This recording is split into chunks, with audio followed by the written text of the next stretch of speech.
Hello, Kyle. How are you? I'm not bad. Long time no chat. It seems like we've already met before based on our emails back and forth. Exactly. How are things? What you do now? That's a great question. Basically, we had been running so we still have a couple consulting businesses. So John and I have a consulting business in the education space. So John kind of does that full time now, and I was a part of that full time for a long time, and then we kind of ran into all these challenges, tax challenges, and what's the bet? Like basically for me, I'm such a numbers geek that I think you, based on what I'm seeing from you, I think you're a numbers geek too, as what I'm getting. So I'm running all the scenarios and I'm looking at like how do we maximize what's going on and like lose less taxes, specifically when because we have the incorporated businesses, right? So when you're incorporated, basically you're punished if you take money out of the company. It's almost a pointless endeavor if you want to take out anything more than 70,000 a year or whatever. You end up like every other T4 employee, and you're paying out the wazoo. So it was all for us tax minimization. How do we recreate pensions to kind of have a little bit of certainty there with all of the, not that real estate's risky, but it's risky in a lot of people's minds. You just want to know you got something safe happening. And that's kind of the path that it's led us on. So I fell in love with it. And now this is another arm of our business that we do. So love teaching. And I get to do it through the podcast and, still kind of miss the classroom a bit. But you know what? It's definitely different when you're teaching people that wanted to come on a call versus Hmm. students who are like forced to be there, right? You have to work a whole lot harder for them. And is that why you became licensed to sell life insurance? Because you saw that as a solution to the problem. So here's a way that you can kind of be the solution for yourself and for others. Exactly. And honestly, the one thing it actually bothered me that I spent it's been about a decade of research around this, and I went around virtual, luckily. I didn't have to physically go, but I was working with people all over the country, some of which have podcasts out there. And, the lack of the deep understanding that I needed. And I can tell you're this guy too. It's like the fact finder mindset where you're just like, you want to make sure like no stone's been left unturned type thing. I just found that I was catching people in misconceptions that they had themselves. And I was like, I can't move forward with somebody that does that. Like I'm like, if you miss that, then it's like I lose all faith on the other side because I'm like, wait a second, you missed that piece and I knew about it, but I'm not even licensed in this world. I was like, that's it. I'm just doing it ourselves. So, John and Matt were both like, listen, do it and at least we'll know, because they're like, we know you're not going to stop until until you find somebody who knows what they're doing. And then all of a sudden it was like trying to teach other people about it in the industry. And I'm like, you know what, this is a business. There's not enough knowledge out there, for the people who it's good for and the people who maybe it's not a great fit for, right? Hmm. Very interesting. It's quite the path you've taken. Yeah, it's a little crazy, and ironically, I'm very risk adverse when it comes to taking chances, especially like financial chances. It's like I got to really know it, really understand what I'm signing up for, which got me down real estate's path. I Yeah. was comfortable with it. I was like, I know it's there, I know I have it, and worst case scenario, I will get to use that property sometime in the future. That made me feel comfortable. Yeah, exactly. Same idea here. So Got it.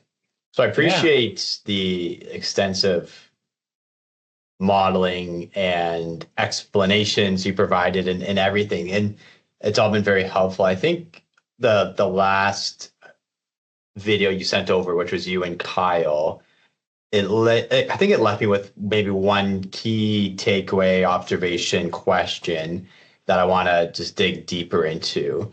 And what it was, I think it was more so John saying this was if the path forward is just continued investment in equities at a 10% rate of return expected, knowing there's no guarantees, then this isn't for you. But if the path is more so continuing to explore whether it's REIT or private business investments, then this is a suitable option because of the flow through, pass through nature of it.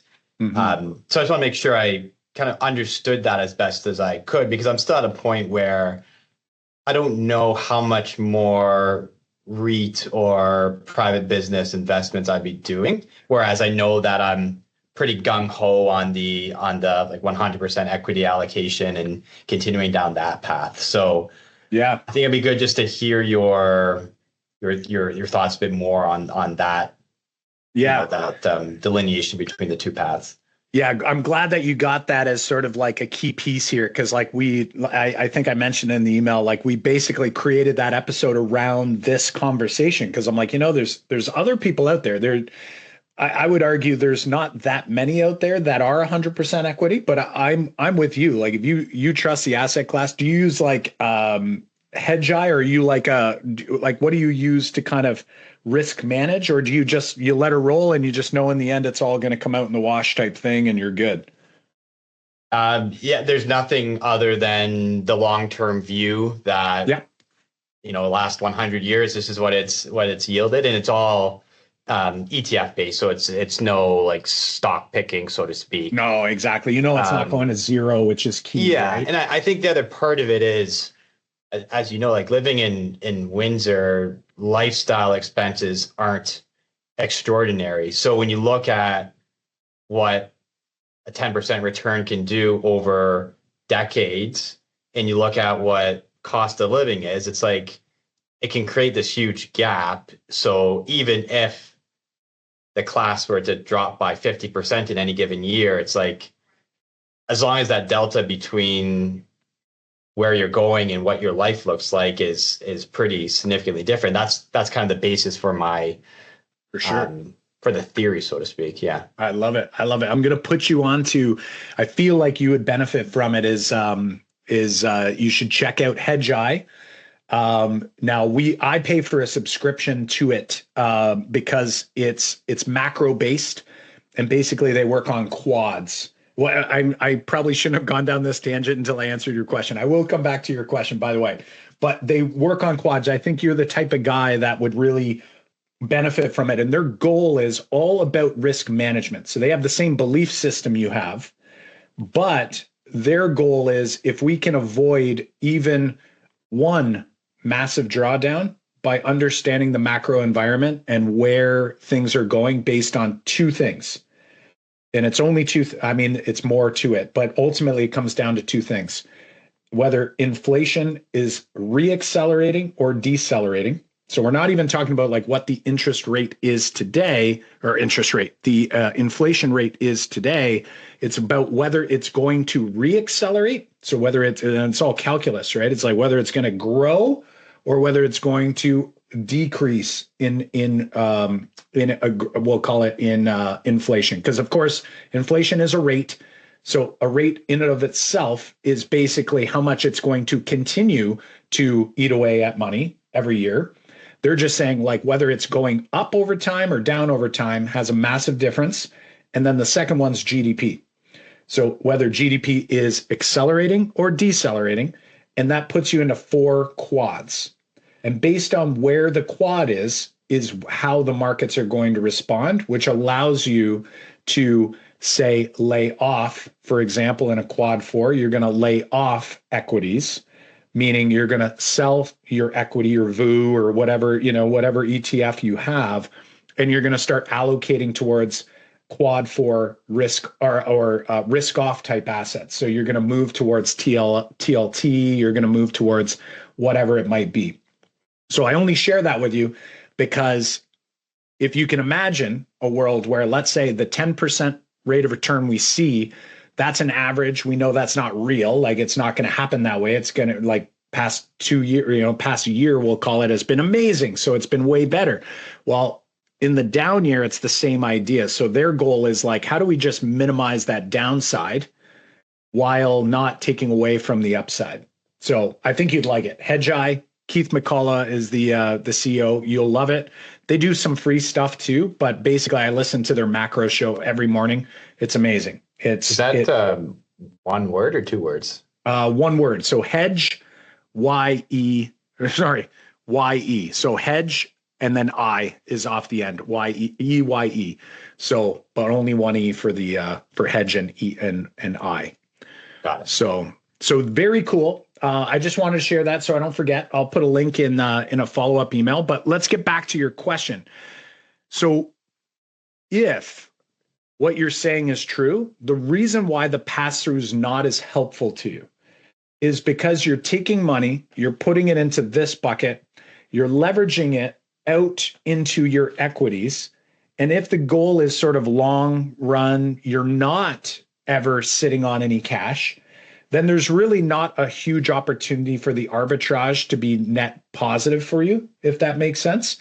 You also don't have a company or a corporate structure, at least I don't recall, Correct, where you've got money that has to like get coming out. Like the death benefit for a company is hands down the best tool a business owner can have because it can get that money out to shareholders at some point in the future or earlier through leverage. But for you, you're basically kind of stuck in this world where if you go 100% equities, like you said, it's like you're going to take these dollars that usually go straight into equities and they're going to grow a capital gain over time. That money's going to sit here. Of course, you're probably adding to it right over time. It's not just one big chunk.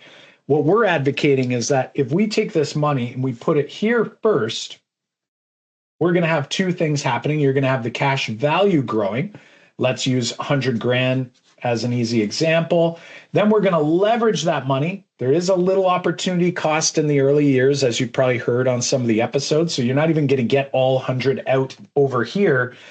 Why this makes sense for, say, someone who's like a 60-40, 70-30, even like 80-20, is that you can consider this as being the 20 or 30 or 40% of your risk off type approach. Plus, no black swan events for this bucket versus bonds. You know, everything correlates in a black swan event, which again, not fun. But for you, it's going to be a little different. So you're taking this money, you're leveraging, and then you're putting it over here, which means there's a loan out over here. Like there's a loan owing. And this loan will run for the rest of your life as you fund policies and continue the cycle. The problem is, though, because your loan's growing and your cash value is growing and they're growing at similar rates, you're not really getting net ahead here. The only way this makes sense for a guy like you would be the fact that you do have this added, we'll call it, you know, death benefit part. On 100K, it's going to be 1.5 million to start. And these two numbers are going to increase over time. So let's say you live a less than average life, then you're going to win on this side, but you're not going to win on, say, this side, assuming you live a long life, because there's no money coming back out to pay down on the loan. Whereas when you have REITs, when you have, private equity stuff going on, usually it's like 5-year term, money comes back, and then you're looking for the next spot. You take that money back, you lump it down on the loan. This asset keeps going. The asset you had, you now refill this bucket while you look for the next opportunity, right? Whatever it might be. So for you, I would argue the only real upside you're going to get out of this strategy is that if you're not able to get this bucket, you don't have the time that on a spreadsheet, if we live to 100, we get to blow that bucket up as big as possible. Well, let's say something happens and you're not able to make it that far, you'll get that. Like that's what you're going to get. I'll call it, you'll get free insurance is what you'll get out of it, but not a massive amount of upside. Even if you were 90-10, I would argue that this could be helpful or more helpful than, say, just free insurance. But if it's 100% equity and the goal is like money's not sitting on the sidelines, that's the style, then you're not going to have an estate problem because you have liquid the where estate problems come in and become really problematic are for people that have a lot of assets that are difficult to sell and liquidate, right? So if you're dealing with stocks and bonds and so forth, it's like, yeah, there's going to be tax. There is that thing, but I don't need to. You grew your bigger tax problem by growing it more efficiently here. You're not going to really net much better with this strategy other than the protection in the next 5-10 years, whatever it is. When you're talking about whether you're 100 or 90-10, 80-20, you're making that assessment based off the rate of return at a 60-40 is going to be lower than the 10%, which starts to sway it in more favor towards exactly solution as opposed to the 10%. Exactly. And even that 10% bucket for some people, again, what they're looking for, the 10, 20, 30, 40%, they're looking for safety, but they're actually not getting it. Like, so it's like I'll be honest and say with your strategy of buy and hold, which most people are encouraged to do, buy and hold, if you go 60-40, you're actually putting yourself at greater risk because you're actually limiting your upside and both are going to go down. Like when we get into what they call quad 4 in hedge world, it's like everything correlates. So it's like nothing's safe. So if you want a real safe bucket, if you want a 10% or a 20% or a 5 or whatever that is, this bucket will never decrease in value, which is sort of like people can use it as a cash wedge. So for example, let's say you get to retirement years, if that arbitrage you were talking about is so dramatic, it's probably not going to matter for you anyway. But let's say it wasn't. Like, let's say it wasn't as dramatic and you want to take an income. If you take it out of the equities bucket, you're obviously taking it out at the worst time because you have to sell assets while they're down, say 10, 20, whatever, 30%. Here, what a person would do with this bucket, if let's say they weren't doing this strategy and cycling back, they might just have this bucket as their 10, 20, 30% safety net. In that down year, you pull against this bucket using a loan so that this bucket can recover. And you're going to have obviously a greater outcome from that because you're just letting it sit, letting it do its thing. And the other option too is some people will even go as far as to say, listen, if they were 74 or 70-30, this bucket for a number of years keeps growing, as does this one. When the market does crash, they leverage everything from here and chuck it on there. So those are like some enhancement ideas that could make sense. Like, I mean, the reality is like, you and I know bubbles can last for however long. And Hedgeye suggests that Q1 of next year is going to be a quad 2, which is amazing. That's great. That means inflation's reaccelerating, GDP's reaccelerating in the US.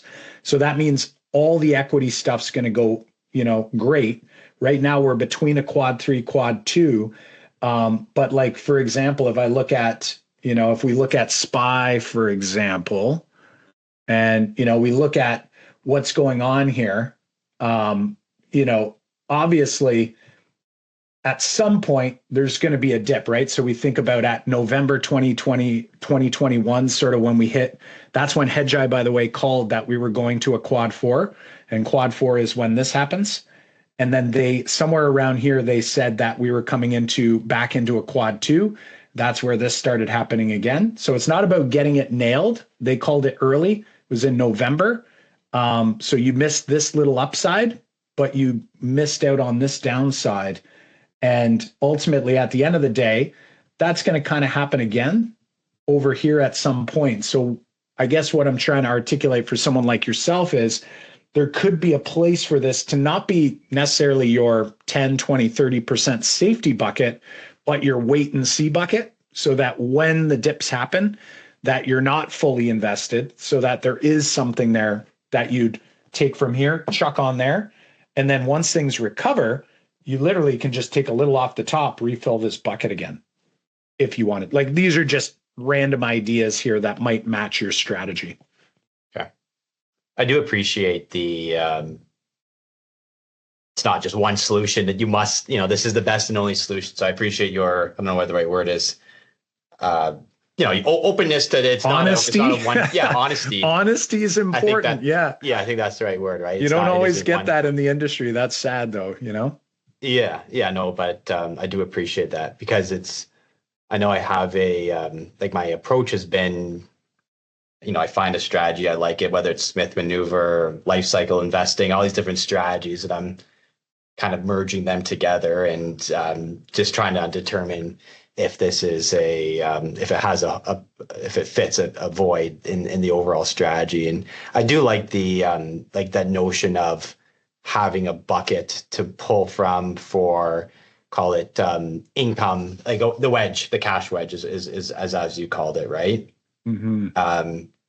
But I know to get that, you're giving up potentially a lot of upside over the decades of return on what equities would yield versus what kind of the alternative would yield. So Yeah, I think I still have I think I need to continue thinking about what the long term I call it solution investment soul searching. Yeah. It's like And that's why I also like I got into a REIT a couple of years ago, and what really interested me about that was that like the tax efficiency of it, like the return of capital. So it is good from a tax efficiency perspective. I kind of view it as a bit of the safety net, or the lower growth, higher predictability. So as I'm thinking about, I'm still 18 years away from 55, but if I retire at 55, I'm thinking about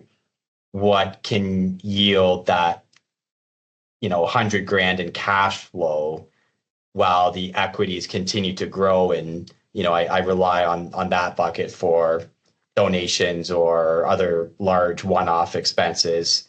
yeah. And rely on more of a stable generator of cash flow for just the normal day-to-day living. Yeah. So that's why the cash wedge appealed to me from that regard. We have this, like, I think we mentioned on one of the episodes, we did a full episode on like trying to replace a pension. Because like, I came out of education, as you know, and it's like the golden, it's sort of like the best pension out there is what everyone, believes, right? And you look at how much money goes into this thing, and when you recognize and you realize that it's actually you putting in $1 and then the government's putting in $1 too, you start to recognize that it's like you actually don't get a lot off of it, in terms of like how this thing, now, mind you, it grows, the pension itself grows, the fund grows. And that's what sort of got me recognizing that, like, oh, like it's just an insurance company running this pension fund, So like that's exactly what the insurance company does behind whole life. It's basically a pension that's offering you different sets of guarantees. And so we kind of, the three of us, myself, John, and Matt, we kind of went in our heads, we're investors. So we're in a lot of real estate stuff specifically. And we kind of said, like, let's try to at least get our asses covered with a policy at minimum to replace our teacher pension that we had. And then everything else can do, what it does, which is all like, we'll call it like the gravy, the upside stuff. So it was almost like for us, a bit of this, like, call it like, I don't know, maybe, even though history is history, right? And you look at the numbers and you go, if we just do this thing with, say, the index funds, everything should work out. But we're like, but what if it doesn't? That's like where my head goes. So we went, you know what? Let's do that as our main kind of we call it a foundational level. So it's like at a base case, we've replicated that minimum number, which for a teacher pension is only like 60 grand a year. After tax is like 45,000 a year. It's actually not all that much, right? And people start to go, holy smokes, like that's a big difference from, say, 100 plus a year to 60 grand a year. Like that's a big difference in terms of what, you can earn one day and then the next day you retire and, now you're way down here. But we said, let's do that. And then in the meantime, though, we're utilizing those cash buckets to make other investments too. So it's kind of the idea I'd mentioned to you where it's like kind of using it as like an opportunity fund in the meantime. We're not scared to utilize the cash value, but we do want to know that there's something there that's sort of solid in case we screw up, because I mean, we're human, and I always say, I know what I know until I recognize I didn't know something. And then you go, oh, shoot, you start to question. But that's sort of our stance on it. But yeah, like as you move along, I'll tell you this much. I don't know how long you've been on the journey for. It took me 10 whole years. I think I said it earlier, to really understand how this tool works and why it does what it does, and like to also kind of ignore certain parts of it, because the one that's hard and you get fixated on too is like the rate of return of the tool itself. Mm-hmm. And I'm like, it's just a tool, it's not the investment. And it's like when I could come to see that and recognize it as just a little bit of a safety buffer, that's when I started to go, okay, I think this is something I want to have just from a diversification standpoint, just so that I've got access, you know? So that may or may not, you know, fit your scenario. But I love the fact that you're well researched enough to know that, you know what, for the vast majority of people, at least in their working years, 100% equity is a logical move. And only once they have a significant amount of assets does it make sense to start thinking about maybe having this other sort of bucket there. So like most people, I tell them, we get on a call, I'm like, you haven't filled up your tax-free savings account yet. So like, why are we discussing this, over here? They think it's going to create more money for them somehow. I'm like, that's not.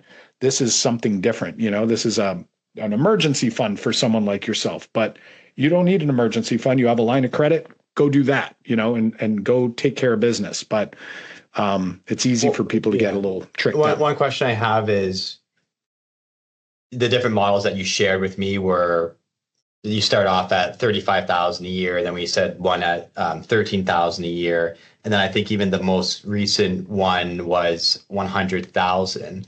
So can you, let's just say I don't do anything for 10 years and I get to a point where the future is more clear. I know exactly what the next 10 years after that is going to look like, or how we expect it to play out.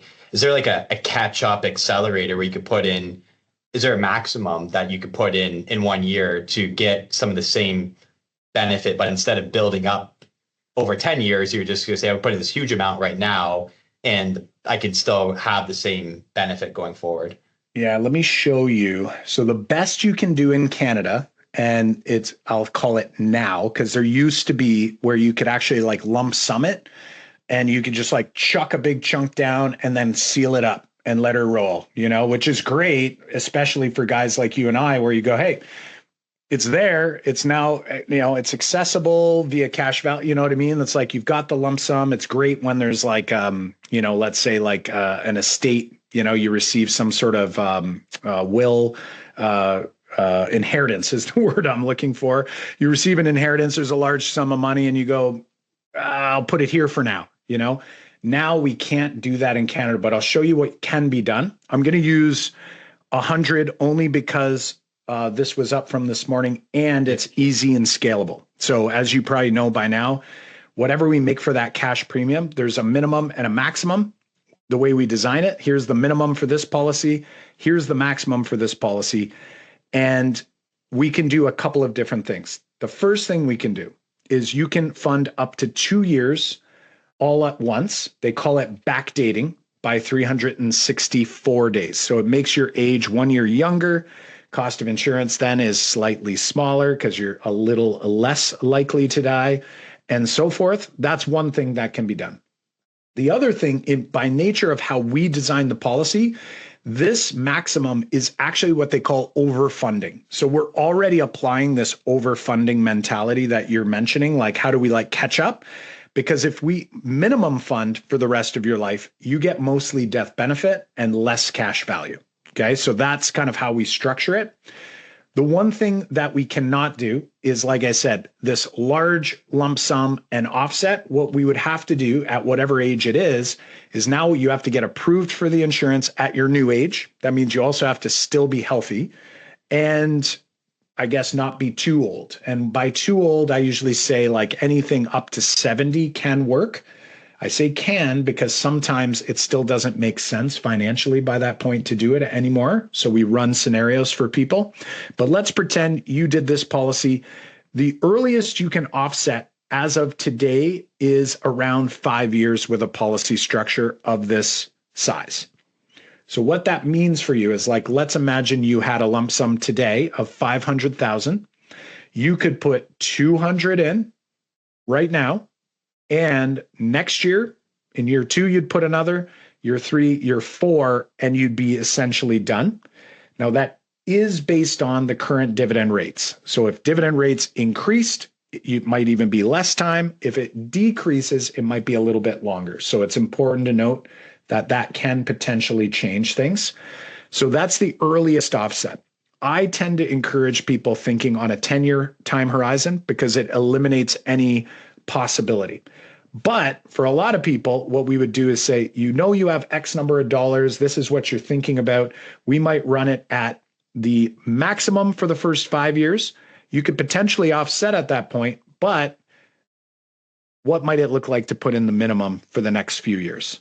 So someone who has, say, 700,000, we might set up a policy like this, get 500 in within the first 4 years because we did 2 at once.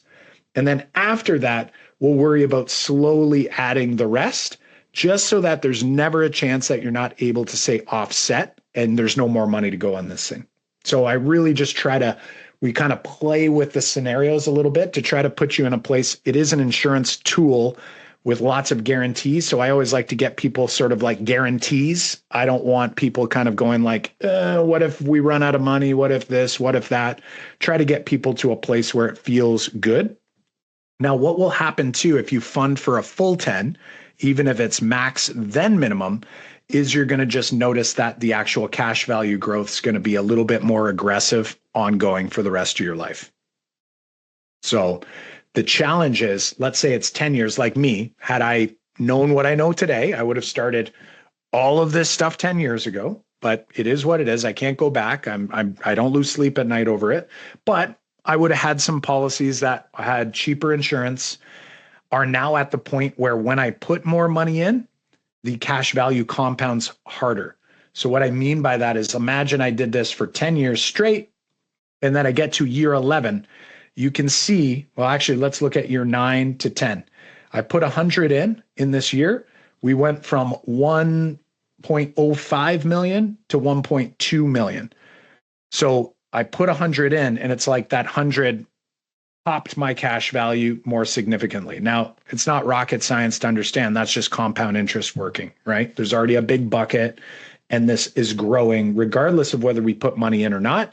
But because I'm using it, me personally, maybe not you, but because I'm using it as a pass-through, I'm basically taking my 100 and making it into 100 and making it into an extra 180 of leverageable cash to do what I want to do with it. Right.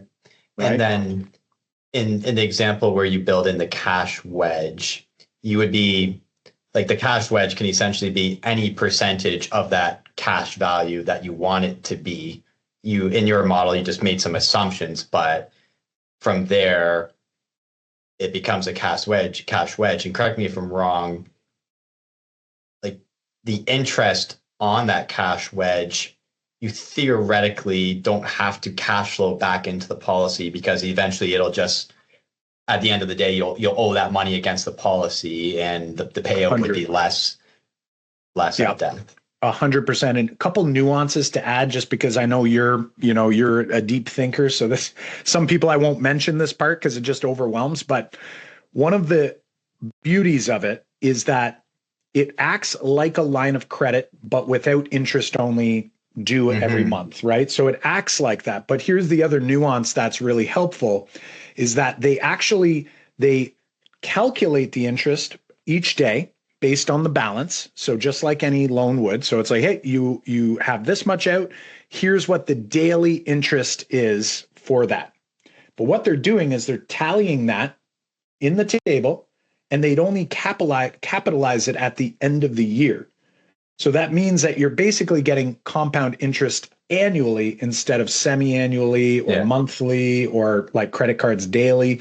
So that has a significant impact, specifically if, let's say, you do put money into an investment, and let's say you now have no cash right now, but as cash comes into your life and is there and available to you, it would make sense that you put it on the loan, because the loan, you're actually knocking down principal for the remainder of that year. And essentially by the end of the year, that interest would essentially be covered, plus the balance will be lower. So if you were to do, again, I'm not an infinite banker guy or whatever, but this is where they do make sense, is that if you borrowed money for, say, a car, and you were to make the same payments back to your policy that you would had to have paid to the bank, you'll likely be ahead, assuming the interest rates are similar, because we're not compounding the interest in this scenario, whereas they are compounding it in the car loan scenario or in the line of credit scenario. Yeah. So basically have more money going to principal throughout the year before the interest is fully calculated and compounded back to the actual loan balance. So if the interest was $1,000 throughout the year and you've been paying down the loan balance, that loan balance is only going to pop up by $1,000 at the end of the year, instead of having paid interest on all of the interest throughout the year. So these are like nuances that, again, not like massive game changers, but they are good to know. And for me, if there's money sitting around, I'll chuck it on a loan. Like right now, we have some money out of one of my policies because we bought a property in Texas. So took that money, chucked it over there. We're waiting for the dust to settle, which means getting it rented, dealing with all that stuff, yada, yada. As the money comes in, we'll then just chuck it onto the loan until the loan's back. And then we carry on looking for the next opportunity. So that's where it's really helpful for guys that are doing private lending, are doing, private deals, investment properties. But if that money was never coming back to me, now it's just a permanent loan out against the policy. It's just sort of free insurance. And I might even argue it's like, you probably are going to it's going to cost you a little bit, but not a whole lot, because there is that arbitrage between how it's growing and the interest you're paying, right? Okay. Well, extremely helpful. Like, honestly, 2 months ago, before I started even listening to your podcast, I had zero understanding or thought about this as a financial strategy. So ultimately, through the podcast and then over the last few weeks with you, I've learned a lot in the way that I operate. Is I'm just going to continue to listen, read, learn. Like, if not now, then there may be a time, right? Especially as I'm thinking about that cash wedge, or as I think more about what next rounds of opportunities will be in different cash flowing kinds of investments. So you've opened up just a completely new avenue and way of thinking for me. So I thank you for that. Awesome, my friend. That makes us feel awesome. I know I am recording this, so I will share this recording with John so that he can get that feedback as well. Like, our goal is exactly this. So like when we have clients, I call you a client, even though, we're not officially, but I call you a client because ultimately at the end of the day, it's about understanding. And it's like, as you think creatively about these things, right? Which guys like you are going to do, there might be a time where you go, you know what? It makes sense for this portion. And if and when, that's when folks, kind of, show up out of the woodwork. It's not one of those things that it's right for everyone at exactly a certain time. So I think you're doing some pretty awesome stuff there. And I will send along a follow-up email to you. Sure. With a booking link if you ever want to connect in the future. I'll also send you a link to Hedgeye. And I'll see if I can dig up something that's in the public domain for you to check out. I think a guy like you'd really appreciate their perspective and how they approach things. And it might be able to save you from, a drawdown sometime in the future. Absolutely. Okay. Really appreciate it, Kyle. You guys are doing great work. And the fact that you're Windsor-based guys, trust goes way up the roof from that. Got to trust the blue collar guys, right? Exactly. Here we are. Awesome. Exactly. Awesome. Hey, hopefully we'll chat soon. And if not virtually, maybe somewhere in town, we'll grab a coffee or something. Sounds great. Really appreciate it, Kyle. Take care, David. Chat soon. Have a good day. Bye. You too. Bye now.